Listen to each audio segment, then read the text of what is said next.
Profesor Dr. Haji Abdul Malik Karim Amrullah Datuk Indomo, atau yang lebih dikenal dengan nama pena Hamka, lahir pada tanggal 17 Februari tahun 1908, adalah seorang ulama, filsuf, dan sastrawan Indonesia.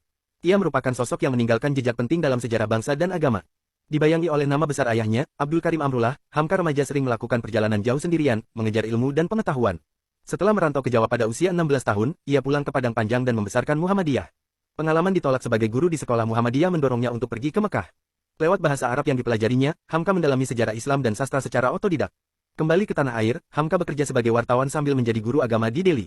Kemudian, ia memimpin pedoman masyarakat di Medan. Melalui karya-karyanya seperti Di Bawah Lindungan Ka'bah dan Tenggelamnya Kapal Van der Wijk, Hamka melambung sebagai seorang sastrawan yang diakui secara luas.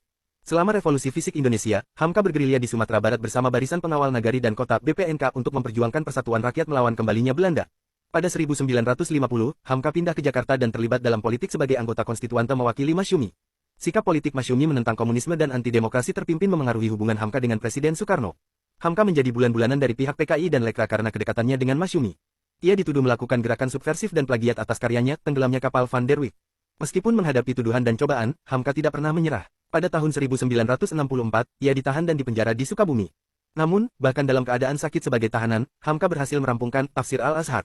Hamka akhirnya dibebaskan pada Mei tahun 1966 menjelang berakhirnya kekuasaan Soekarno. Setelah itu, ia mencurahkan waktunya untuk membangun kegiatan dakwah di Masjid Agung Al-Azhar, serta aktif dalam berceramah di Radio Republik Indonesia (RRI) dan Televisi Republik Indonesia (TVRI). Ketika pemerintah menjajaki pembentukan Majelis Ulama Indonesia pada 1975, Hamka terpilih secara aklamasi sebagai ketua. Namun, ia memilih meletakkan jabatannya sebagai Ketua Majelis Ulama Indonesia pada 1978 karena alasan kesehatan. Hamka diakui secara luas sebagai seorang pemikir Islam Asia Tenggara. Universitas Al-Azhar dan Universitas Nasional Malaysia menganugerahkannya gelar doktor kehormatan atas kontribusinya yang signifikan dalam bidang keagamaan dan pemikiran. Penghargaan ini menjadi bukti pengakuan dari lembaga pendidikan terkemuka di dunia atas kecerdasan dan pemikirannya yang mendalam. Tun Abdul Razak, Perdana Menteri Malaysia saat itu, ketika menghadiri penganugerahan gelar kehormatan honoris causa oleh Universitas Kebangsaan Malaysia kepada Hamka, menyebutnya sebagai kebanggaan bangsa-bangsa Asia Tenggara.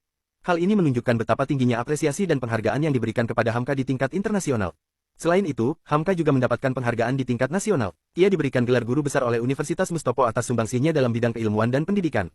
Nama Hamka juga diabadikan dalam Universitas Hamka yang didirikan oleh Muhammadiyah sebagai penghormatan atas dedikasinya dalam memajukan pendidikan di Indonesia.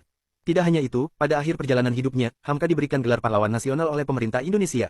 Penghargaan ini merupakan pengakuan yang tertinggi dari negara atas jasa dan kontribusinya yang luar biasa dalam memperjuangkan agama, budaya, dan kemerdekaan.